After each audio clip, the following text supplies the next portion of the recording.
Vendredi 12 mai, c'est la journée internationale des infirmières à toutes et à tous. Bienvenue dans cette grande édition du journal sur la RTNC2 Développement. Signature d'un protocole d'accord entre le Centre d'investissement et des commerces du Botswana et l'ANAPI, Agence nationale pour la promotion des investissements en RDC. Cela en vue de protéger et de promouvoir les investissements entre les deux pays. Cérémonie déroulée au cours d'un business forum présidé par le chef de l'État, Félix Antoine Tshisekedi Tshilombo, et son homologue du Botswana, Mokgweetsi Masisi. C'est conclu le partenariat entre le Centre d'investissement et de commerce du Botswana et l'Agence nationale pour la promotion des investissements de la RDC ANAPI. Les deux structures ont signé ce jeudi 11 mai 2023 un protocole d'accord en présence du président de la République démocratique du Congo Félix Antoine Tshisekedi Tshilombo et de son homologue de la République du Botswana Mokgweetsi Eric Masisi. Les signataires s'engagent à travers ce partenariat à créer un cadre de collaboration afin de concourir à la promotion réciproque des investissements entre les deux pays. Des engagements pris lors du Business Forum co-organisé par le Botswana et la République démocratique du Congo. Dans son allocution des circonstances, le chef de l'État congolais a, en luminaire, fait savoir que sa visite au Botswana s'inscrit dans la nouvelle dynamique d'intensification des relations à tous les niveaux, car, a-t-il poursuivi, les deux pays ont des atouts considérables pour bâtir des économies fortes, prospères et robustes. Conscient qu'un climat des affaires favorable est essentiel pour stimuler la croissance économique, encourager les investissements, créer des emplois et améliorer les niveaux de vie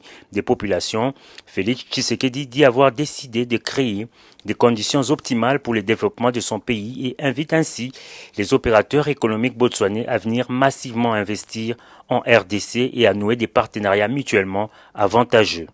Appel quasi similaire lancé par le président botswanais Mokgweetsi Eric qui a soutenu que la RDC est une destination d'investissement idéale. Il a de ce fait évoqué une coopération dans les secteurs de mines et du transport entre les deux États. L'ANAPI, bras séculier du gouvernement de la RDC par la voix de son directeur général, entend par ces protocoles d'accord encourager la protection et la promotion des investissements des deux parties et encourager les missions économiques entre les deux pays. Il a été prévu que nous puissions encourager les missions économiques entre le Botswana et la RDC. Il a aussi été prévu que nous puissions promouvoir les opportunités et potentialités entre la RDC et le Botswana. Il a aussi été prévu qu'on puisse faire la mise en relation d'affaires entre les hommes d'affaires botswanais et les hommes d'affaires de la RDC. Il a aussi été prévu qu'on encourage la diaspora, autant congolaise, de pouvoir s'intégrer et de pouvoir aussi avoir les différentes possibilités de pouvoir réinvestir au niveau de la RDC. Il faut préciser que l'inauguration de l'ambassade de la RDC à Gaborone ce vendredi par le président de la République Félix Antoine Tshisekedi Tshilombo et celle de Botswana et Kinshasa dans le prochain mois prouve à suffisance le réchauffement de relations de coopération entre les deux pays. Déterminé à réorganiser la filière diamant en République démocratique du Congo, le chef de l'État, Félix Antoine Tshisekedi Tshilombo, s'est rendu hier jeudi à la mine à ciel ouvert de Jwaneng, à 150 km de Gaborone au Botswana, pour capitaliser aussi de leurs expériences. Des précisions dans ce reportage.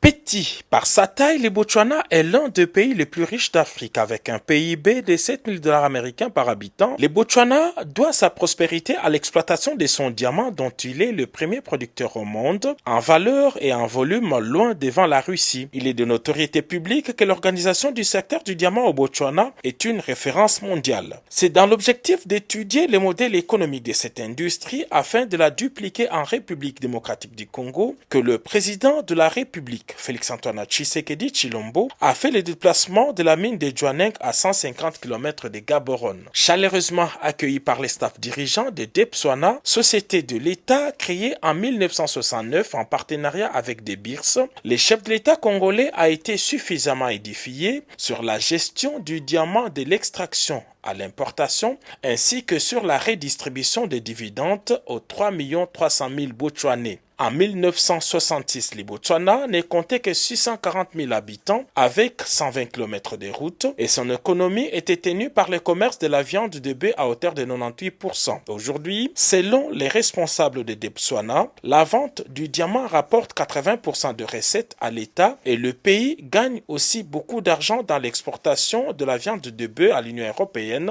Il en a d'ailleurs l'exclusivité en Afrique. Après ces échanges, place à la visite de la mine à ciel ouvert de Jwaneng, la plus grande mine de production de diamants au monde. Le chef de l'État congolais est descendu jusqu'au fond de cette carrière. À près de 500 mètres, il a obtenu toutes des explications sur la technologie utilisée et l'organisation du travail. La mine de Jwaneng est l'une des 4 mines de diamants du Botswana. Toutes sont gérées par l'entreprise étatique de Botswana qui emploie 12 000 nationaux. En 53 ans d'exploitation, cette mine a sorti 59% de sa richesse en diamants. Il faudra encore un demi-siècle pour extraire les 41% du diamant enfoui dans cette mine. J'avoue vraiment que ça m'inspire. Vous savez que la République démocratique du Congo est aussi un gros producteur de diamants. Le secteur est vraiment en perte de vitesse en ce moment. Mais je crois qu'après cette visite, nous avons vraiment les idées qu'il faut pour redynamiser notre secteur du diamant. Et c'est grâce à nos frères du Botswana et je tenais vraiment à les remercier pour cette visite. Un des experts dans la suite du chef de l'État, le secrétaire exécutif du COPIREP a bien compris les secrets des réussites des Botswanais. C'est d'abord la chaîne de la valeur ajoutée. Donc vous avez des sociétés, des entreprises qui font la production de diamants, d'autres qui font des services à valeur ajoutée comme le polissage, la taille, et d'autres qui s'occupent que de la vente, n'est-ce pas? Toute cette chaîne est une inspiration pour nous. Pour nous, c'est d'abord le sérieux dans le travail. Et l'expérience botswanaise le montre. De deux, l'implication de l'État. Et chez nous, c'est une chose importante que l'État s'implique dans son industrie du diamant, non seulement en tant que maître du secteur, mais aussi en tant que propriétaire de la plus grande entreprise de diamants en RDC. L'implication de l'État, c'est ce que le président Tshisekedi est allé voir au siège de Botswana. Il a visité tous les processus de polissage et taille du diamant pour ajouter de la valeur au produit. Il a obtenu également des explications sur toute la chaîne. Chez Okavango, une autre société de vente des diamants, le chef de l'État a été suffisamment informé de la stratégie de développement du secteur. Le président Tshisekedi a eu le bonheur de voir les produits exposés à la vente, dont ces diamants bleus d'une valeur de 40 millions de dollars américains.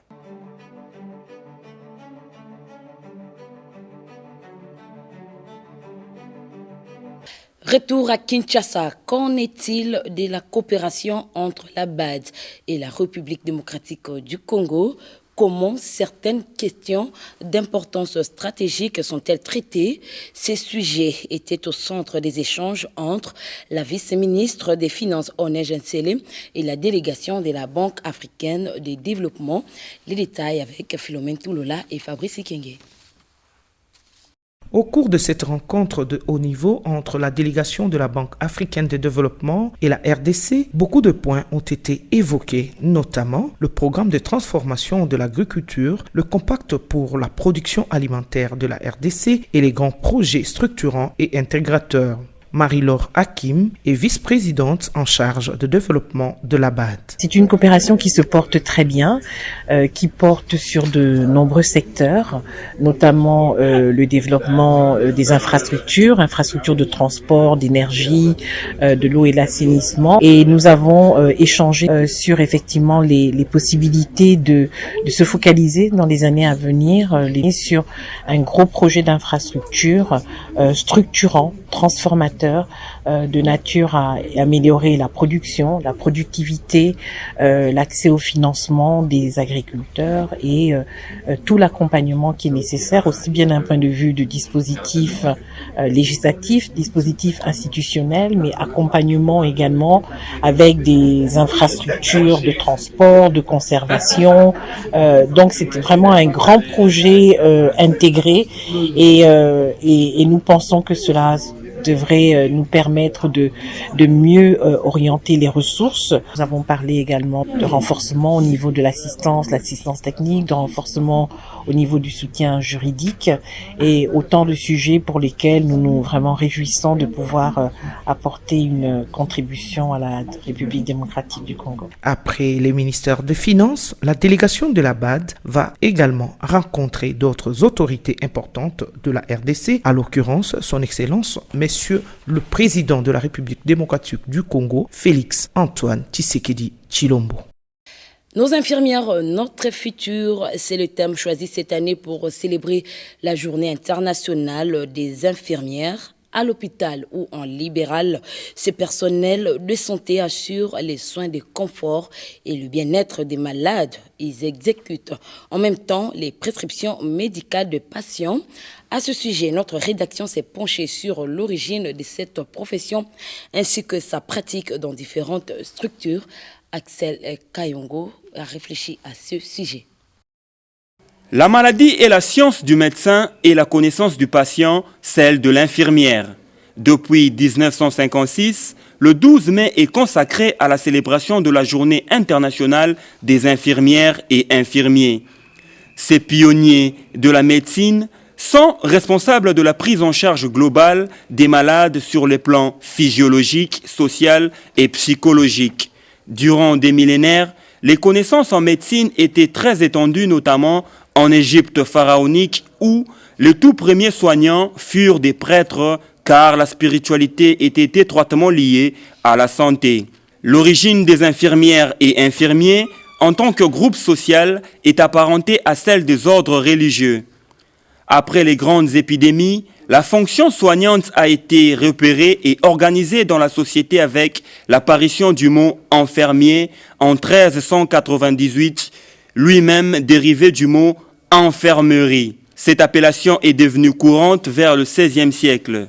Si 85% des infirmières et infirmiers travaillent dans les hôpitaux, établissements publics ou privés, d'autres par contre l'exercent dans les maisons de retraite, les écoles, centres de réadaptation et autres structures. Profession majoritairement féminine, les infirmières sont en première ligne lors des crises sanitaires. Profitons de ce 12 mai pour rendre hommage aux infirmières et infirmiers qui sont toujours à pied d'œuvre pour le bien-être de l'humanité. La date du 12 mai, qui est la journée internationale des infirmières, marque la naissance de Florence Nightingale, qui fut la toute première infirmière britannique. Alors, comment ces personnels soignants assurent-ils leurs fonctions en République démocratique du Congo? Corinne Simba et Rufin Kinzala ont fait le constat à l'hôpital Kimbangiste de Kimbantseke.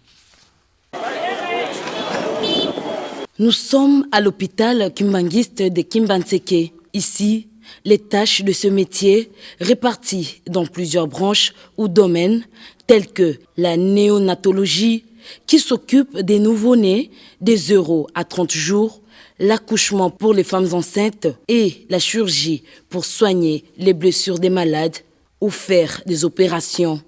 Le coordonnateur de nursing et stage de l'hôpital de Kimbantseke parle du déroulement de cette profession dans son établissement des soins de santé. C'est une journée vraiment spéciale à l'infirmier.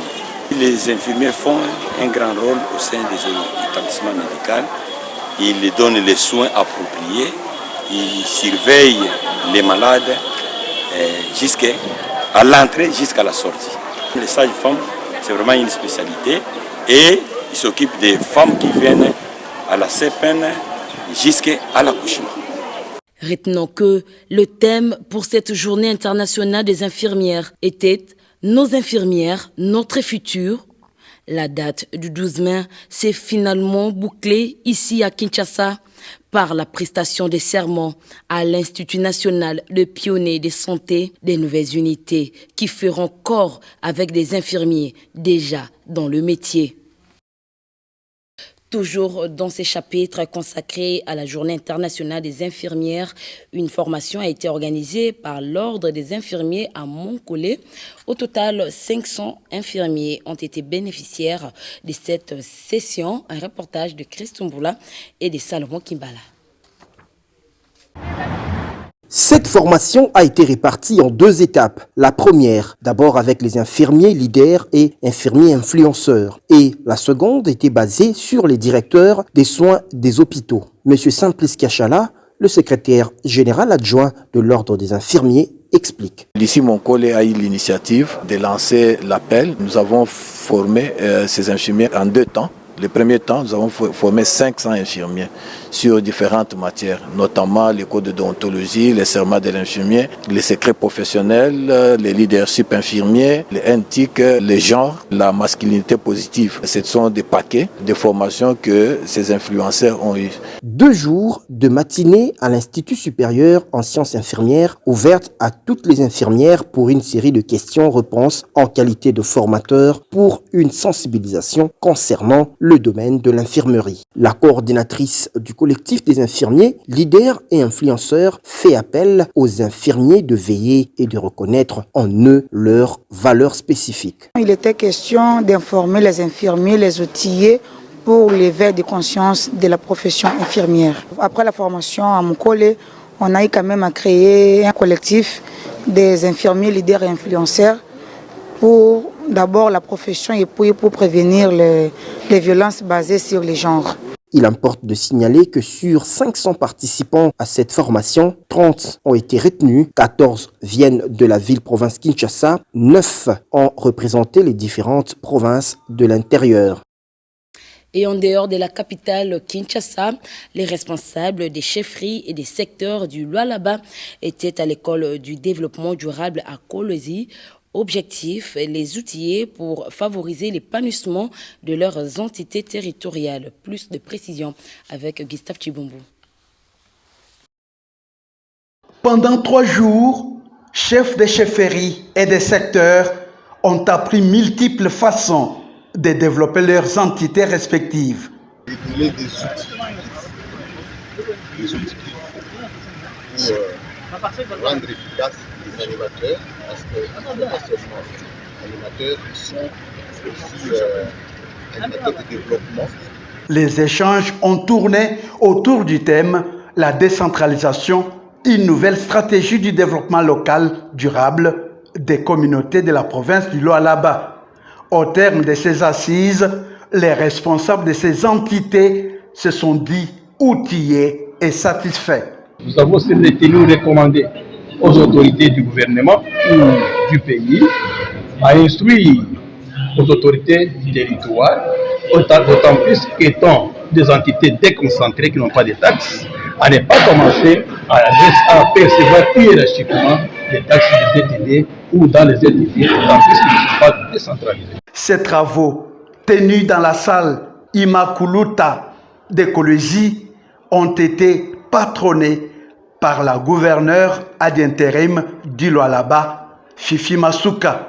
Celle-ci, a-t-on appris, tient mordicus au développement à la base de toutes les entités de Lualaba. Bob Marley reste gravé dans la mémoire de ses fans à l'occasion du 40e anniversaire de sa disparition. Ces mélomanes, autrement appelés Rastaman, l'ont célébré avec brio à Kolwezi. C'était lors d'une manifestation agrémentée par le reggae. Gustave Chibombo nous revient dans ce reportage. Ils sont là, tous en liesse. Habillés aux couleurs de leur star, Bob Marley, les Rastaman de Kolwezi ont voulu marquer d'une empreinte spéciale ce 42e anniversaire de cette grande figure de la musique africaine, le reggae. Occasion pour eux de dérouler le répertoire musical de leur chouchou.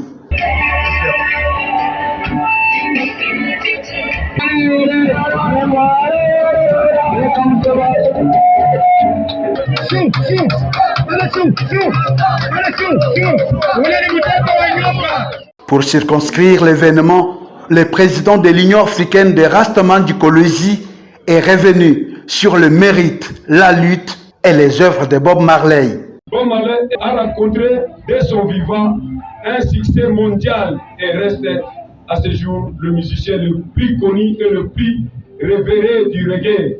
Ses valeurs se résument en 3 enjeux. la foi en Jah Rastafari, l'existence naturelle et spirituelle. Quand vous vivez en Rasta, tout doit être dirigé vers la paix, l'amour, l'unité, l'utilité et une vertu. Né le 6 février 1945 à Nin Mills, en Jamaïque, Robert Nesta Marley, de son vrai nom, alias Bob Marley, est décédé à 36 ans d'un cancer le 11 mai 1981 à Miami, à Floride, aux États-Unis. Miroir de l'esprit rebelle des peuples opprimés, héros, exemple et modèle à la fois, Bob Marley est considéré par plusieurs générations comme le porte-parole des fins, mais privilégié des défavorisés. Et voilà, Madame, Monsieur, place à présent à la lecture des journaux Paris cette matinée dans la capitale, dans une sélection et commentaires de Matimboué.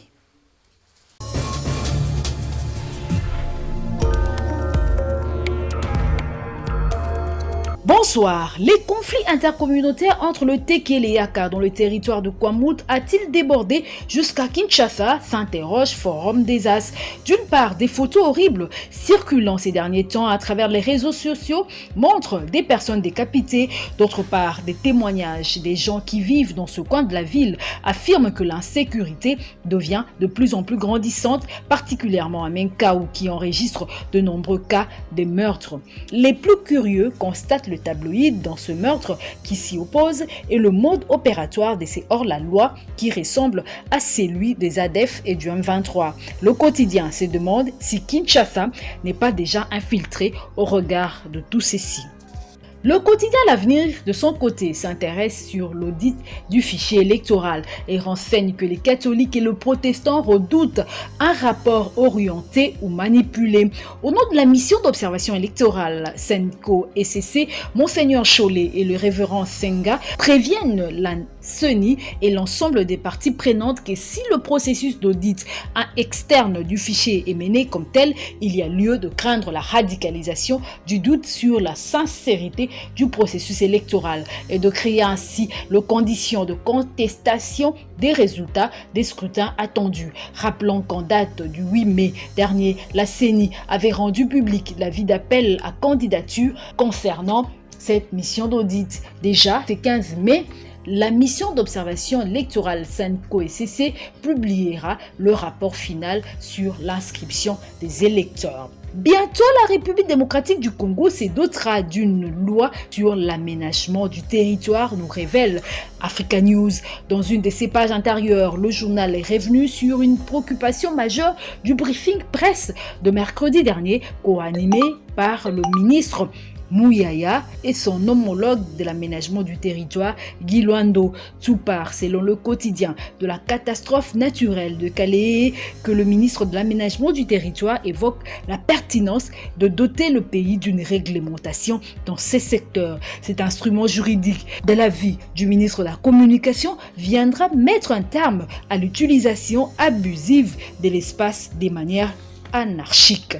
Ngobila reporte, l'opposition confirme, titre à sa une, la référence plus. Marche pacifique de l'opposition ce 13 mai à Kinshasa, le gouverneur de la ville a répondu négativement en repoussant la date de l'organisation. Gentini Ngobila justifie sa décision de report de cette marche pour un motif sécuritaire, écrit le confrère. Et de leur côté, poursuit le même journal, l'opposition maintient son activité et ne demande que l'encadrement de la police nationale congolaise. Terminons par l'agence congolaise de presse par cette bonne nouvelle. Après 2 semaines de surchauffe, le ralentissement de l'inflation hebdomadaire a été donc constaté en République démocratique du Congo au cours de la première semaine du mois de mai 2023. C'est ce qu'a relevé la note de conjoncture économique de la Banque centrale. L'indice de prix à la consommation a progressé de 0,21% contre 0,38% la semaine précédente, portant ainsi le cumul à 7,15%. 7%. Quant aux perspectives de l'inflation, il est donc projeté à un taux de 11,5% à fin 2023. Ces ralentissements, indique le journal de l'inflation, est expliqué par l'évolution de l'indice de la majorité des fonctions de consommation. Et c'est tout pour cette revue de presse, mesdames, messieurs. Merci et bon début de week-end chez vous.